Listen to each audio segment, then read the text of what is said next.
इस कहानी से आपको पता चलेगा कि गांधी और नेहरू कितने बड़े कमीने थे। तो आइए शुरू करते हैं।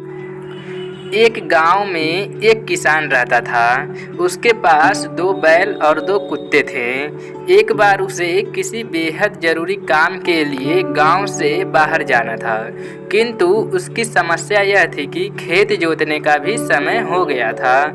तब किसान ने उस समस्या का समाधान निकाला।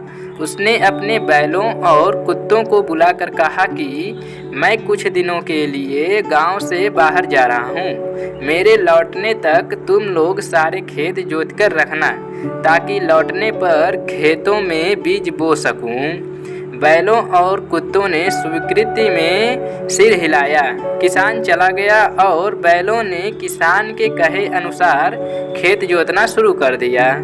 लेकिन कुत्ते आवारागर्दी करते हुए पूरे गांव में घूम घूम कर समय बिताते रहे। बैलों ने किसान के लौटने से पहले पूरा खेत जोत दिया। जब कुत्तों ने देखा कि खेतों की जुताई हो गई है और मालिक के लौटने का समय भी हो गया है, तब कुत्तों ने बैलों से कहा कि तुम दोनों इतने दिनों से खेत जोत रहे हो और काफ़ी थक गए हो, इसलिए घर जाकर आराम करो और हम लोग खेतों की रखवाली करेंगे।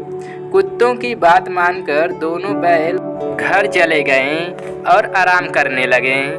इधर कुत्तों ने सारे खेतों में दौड़ दौड़ के अपने पैरों के निशान बना दिए और खेत के किनारे बैठकर किसान का इंतजार करने लगे।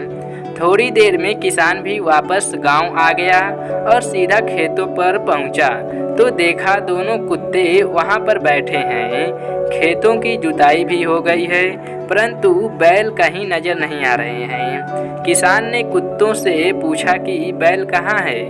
कुत्तों ने कहा, मालिक आप जब से गए हैं तभी से हम लोग खेत जोत रहे हैं और अभी काम पूरा करके आपका इंतजार कर रहे हैं, जबकि बैल घर से बाहर निकलकर खेतों की ओर झांकने भी नहीं आए।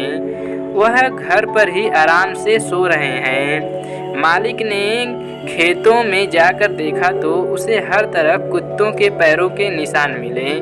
वह कुत्तों के ऊपर बहुत प्रसन्न हुआ और कुत्तों के साथ घर लौटा तो देखा कि बैल घर के बाहर बैठे हुए आराम कर रहे थे। किसान बैलों के ऊपर बहुत क्रोधित हुआ और बैलों को रस्सी से बांधकर उनकी पिटाई करने लगा। कुत्तों को खाने के लिए दूध, रोटी और मांस के टुकड़े दिए और बैलों को खाने के लिए सूखा हुआ भूसा दिया।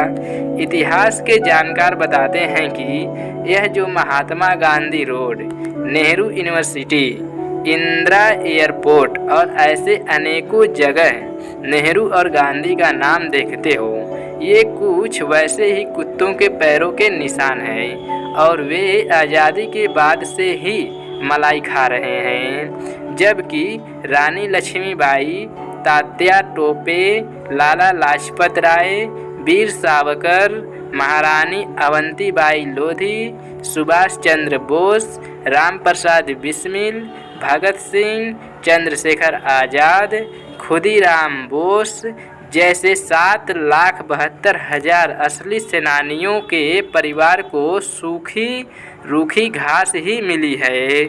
जरा खुद सोचिए, जिस नेहरू को अध्यक्ष बनाने के लिए उनकी ही पार्टी में किसी ने एक वोट तक नहीं दी थी, उसे देश का प्रधानमंत्री बना दिया था।